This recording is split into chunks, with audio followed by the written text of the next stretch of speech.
And Sunday evening will be registered in the pages of history for cricket fans. After the game, fans just couldn't hold it in any longer. They failed to control their emotions and express their happiness for Team India's game.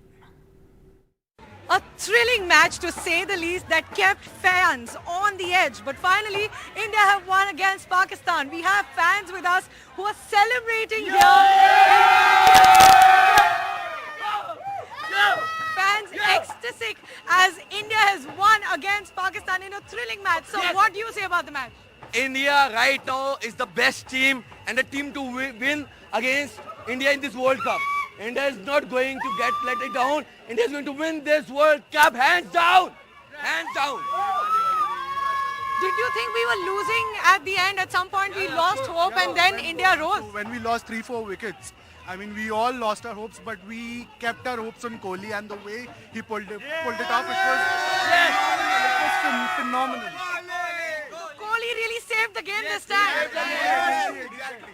The way he thrashed Harish Rauf and then Shaheen Afridi, it was phenomenal. I mean, unbelievable. So everybody is man of the match. If I ask you, is Kohli for this match? Yes. He is the best batsman in the world right now. Better than Baba Azam. Right now, any day, any hour, any second. And we are proud of him. We are proud of him. The best part is he made it happen. Kohli made it happen. Yes, Kohli made it happen. And these guys and all of you Indians made it happen. Yes. We won it. Photo bomb. India's won. Celebrate! Diwali's come early. Yes. Diwali came early for all of you and for the whole of India. Best Diwali gift we can never receive. Ever receive. Were you expecting India to win, or did it come as a surprise? Not at all. Till like 15th over, we lost all our hopes. And after 15th over, Kohli took the charge, and I mean, you guys already saw rest is history. All of you all lost hope. Yeah, we had lost our hope. Everyone lost hope. Even the stats said 70% was Pakistan winning, 20% was India, but Kohli for the win all the way. Yes. At that point, when we needed 16 runs in 6 balls, that was a moment when you were losing hope. We were losing hope, but still, Kohli and Hardik on the crease, we would just need 2 sixes, and we just had a we can do it, and yes, we did it. Before that 16 for 6, there were those 2 sixes that Kohli hit. That was the turning point of the match, and Kohli did make it, and we are so happy, and happy Diwali, Kohli. You are a champion! You are a champion, man! Alright, so you think it's the Kohli that really made us win the match? It's the King Kohli show. King Kohli show. What do you think? King Kohli show, definitely, hands down. Everyone was saying he was finished, he's finished. He proved everyone wrong today. Kohli is back. Which point was the turning point of the match today? Bharat Mata ki jai!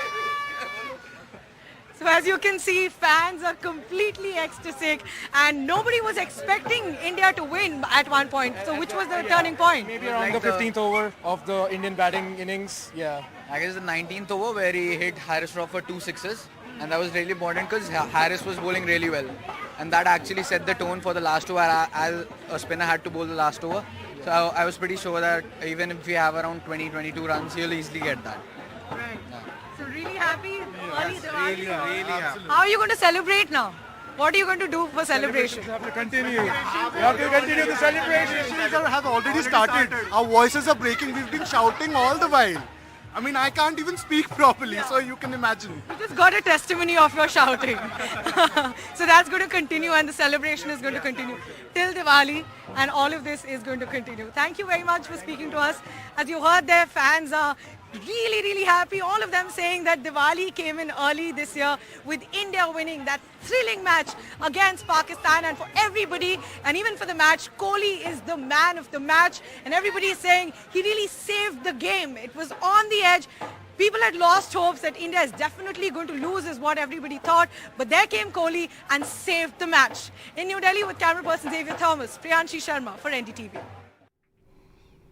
And in other news, Prime Minister Modi attended the annual Deepotsav celebrations on Sunday in Ayodhya, from where he greeted the nation ahead of Diwali, and traced his government's motto of Sabka Saath, Sabka Vikas, or development for all, to Lord Ram.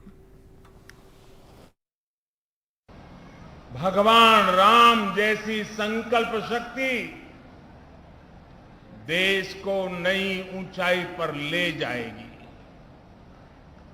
भगवान राम ने अपने वचन में, अपने विचारों में, अपने शासन में, अपने प्रशासन में जिन मूल्यों को घड़ा, वो सबका साथ, सबका विकास की प्रेरणा है और सबका विश्वास, सबका प्रयास का आधार भी है।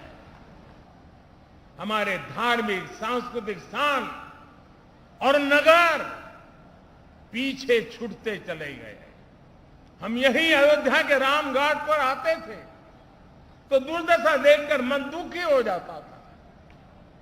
काशी की तंगहाली, वो गंदगी और वो गलियां परेशान कर देती थी। जिन स्थानों को हम अपनी पहचान का, अपने अस्तित्व का प्रतीक मानते थे, जब वही बदहाल थे तो देश के उत्थान का मनोबल अपने आप टूट जाता था।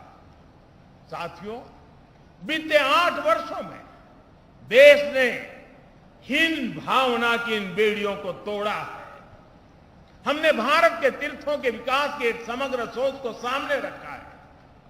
हमने राम मंदिर और काशी विश्वनाथ धाम से लेकर केदारनाथ और महाकाल महालोक तक घनघोर उपेक्षा के शिकार हमारी आस्था के स्थानों के गौरव को पुनर्जीवित किया है। Prime Minister Narendra Modi was in Ayodhya for the Deepotsav or the pre-Diwali celebrations. This scene that you see in my frame right now was the major part of what he did in Ayodhya today. So all through this side, extending all the way to the Ram Ki Paidi, lakhs of earthen lamps or diyas were lit by volunteers who are mostly school students. It presents a very beautiful sight like all years. This is the 6th year that the Deepotsav is happening. This time it was special because the Prime Minister was here. In the last 5 years, Chief Minister Yogi Adityanath has led these celebrations. This time they were led by the Prime Minister, supported by the Uttar Pradesh Chief Minister. The government lit more than 15 lakh diyas with the help of all of these young people who you see on your screens right now. This is a record. In his speech here, the Prime Minister said a very interesting thing. He spoke about how in the past, governments neglected places of worship, places that defined India, like he said Ayodhya, Ujjain, he said Banaras. He said that it was very painful to see the dirty lanes of Banaras and of Ayodhya. And he said that his government, the BJP government in the last 8 years, has restored the glory of religious places and given them a new identity, something that he said is shaping the identity of the country. This was the crux of the Prime Minister's speech here in Ayodhya. And like I said, this was the main program that he held over here in this temple town. His visit, of course, was timed just before the state election in Himachal Pradesh and in Gujarat. Before this, he's gone to Kedarnath, to Badrinath, and also to Ujjain. All of them very significant places of worship. Next year, the Ram temple, and he visited the under construction site and also prayed at the temporary temple there, will be ready by December 2023. At least some bits of it will be ready and thrown open to devotees. Again, very significant for the BJP ahead of the 2024 state election. But just to show you once again, the main visual today from Ayodhya were these lakhs of lamps lit by these young people all across this temple town, starting from here where I am, all the way to the Ram Ki Paidi. So the Prime Minister spending a good 2-3 hours on Diwali Eve in Ayodhya. With Pramod Srivastav and Rajesh Gupta, this is Alok Pandey, NDTV. Meanwhile, in the run-up to Diwali, an SCSD man has been assaulted, his face blackened, his head shaved after being accused of stealing a toilet seat in Uttar Pradesh's Virat by a local BJP leader and 2 of his aides. The BJP leader behind this horrific assault is on the run. The authorities claim they can't find him. A man from the scheduled caste community was assaulted, his face blackened and his head shaved after being accused of stealing a toilet seat in Uttar Pradesh's Virat. A local BJP leader and 2 of his aides allegedly tied the man to a pole, blackened his face and thrashed him on Tuesday, officials said. Visuals of a mob assaulting the 30-year-old daily wage earner, blackening his face and shaving his head down the middle have gone viral. Mishra is on the run, but his 2 aides have been arrested, police said. In the visuals which capture the assault on the man, a crowd can be seen cheering on and recording videos as his head is shaved and face blackened.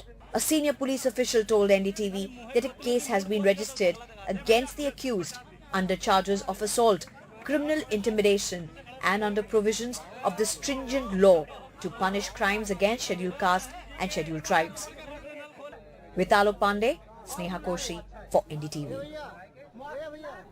And that's not all. A Karnataka minister, the BJP's Minister of Infrastructure Development, has been caught on camera slapping a woman at an event where he was to be distributing land titles.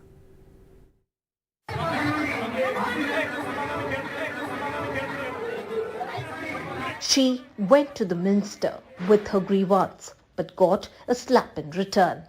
Karnataka minister seen slapping a woman in the presence of women police officers. Kempamma, humiliated, then bows down to touch the feet of V. Somanna, the housing and infrastructure minister. Cops can then be seen dragging her out from the stage.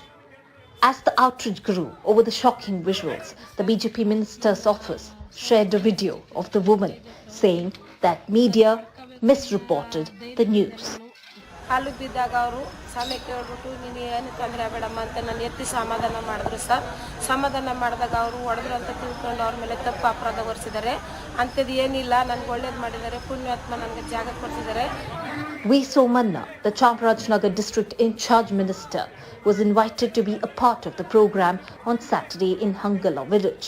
The event was organized to dispute property title deeds to the landless.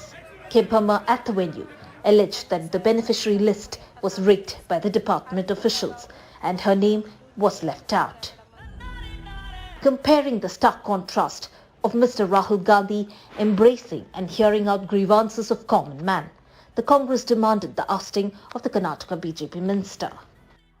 प्रधानमंत्री Modi ji, vote लेने के लिए आप महिला सुरक्षा की बात करते हैं, लाल किले की शहतीर से महिला सम्मान की बात करते हैं और कर्नाटक में भाजपा के मंत्री वी सोमन्ना थप्पड़ मारकर सरेआम एक अबला महिला को गिरा देते हैं.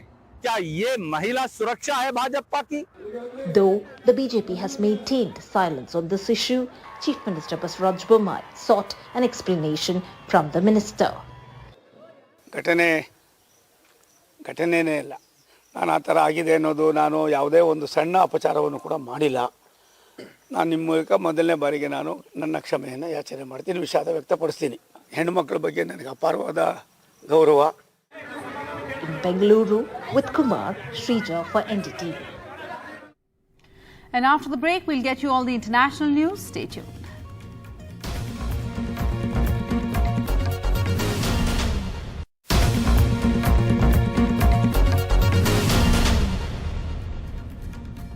And the international news now. Xi Jinping has announced his third term in power in a new top team, making him the most powerful Chinese leader since the party founder Mao Zedong. The men he's picked for his standing committee are also all figures rewarded for their loyalty. There are no challengers against him now in the top tier of the party. In fact, Saturday's closing ceremony saw Xi's predecessor, Hu Jintao, escorted out, apparently unwillingly, with state media later saying that he had not been feeling well. China's President Xi Jinping gets a historic third term as the head of the ruling Communist Party, establishing himself as China's most powerful leader in decades after Communist revolutionary and former Chinese President Mao Zedong.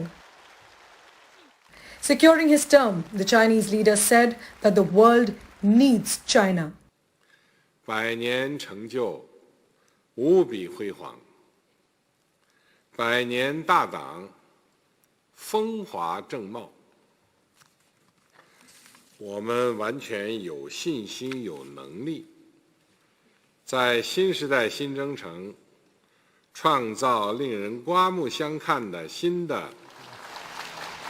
This was expected as Xi abolished China's presidential two-term limit in 2018, paving the way for him to govern indefinitely. Along with this, Xi consolidated his power and promoted some of his closest Communist Party allies in the 7-member Standing Committee. 在这里，我代表新一届中共中央领导，衷心感谢全党同志的信任。我们一定牢记党的性质和宗旨，牢记自己的使命和责任，恪尽职守，勤勉工作，绝不辜负党和人民众。 The leader gets a third term as the economy has been struggling with back-to-back lockdowns. People now hope the change is a new beginning. 生意这块、实体店这块，说实话，冲击挺大的。以前车水马龙，是不是？现在你看见买卖不好干，特别是玉器。我们主要是关心这一点，因为我们是个体。 The president took charge in 2012, rising by applying the hybrid economic theory of socialism with Chinese characteristics in the new era. He also established a muscular foreign and defense policy, pressing claims to disputed lands in the South and East China Seas and territory high up in the Himalayas, all of which have spoiled relations with India and Japan. Even China's relations with the United States under Xi are at their lowest since the diplomatic ties in 1979. With his third term, Xi has now paved his way to stay in power for the rest of his life. Bureau Report, NDTV. And Rishi Sunak is once again back in the race to be the UK Prime Minister after Liz Truss quit her post after a mere 45-day tenure. But will the second time be a charm for Sunak? In a tweet, Sunak says that he'll be contending for the post of Prime Minister. He said that he aims to resolve the ongoing economic crisis in the UK and also unite the Tories at a party. The 42-year-old is a clear front-runner as he raced ahead with the backing of at least 128 Tory members of Parliament, even as the loyalists of his former boss, Boris Johnson, claimed he too has the necessary 100 MPs needed to make it to the shortlist. While Johnson is yet to officially declare his candidacy, the contest seems to be shaping up to be a three-way fight between Sunak, Johnson and a third-place leader of the Commons, Penny Mordaunt. That's news at this hour.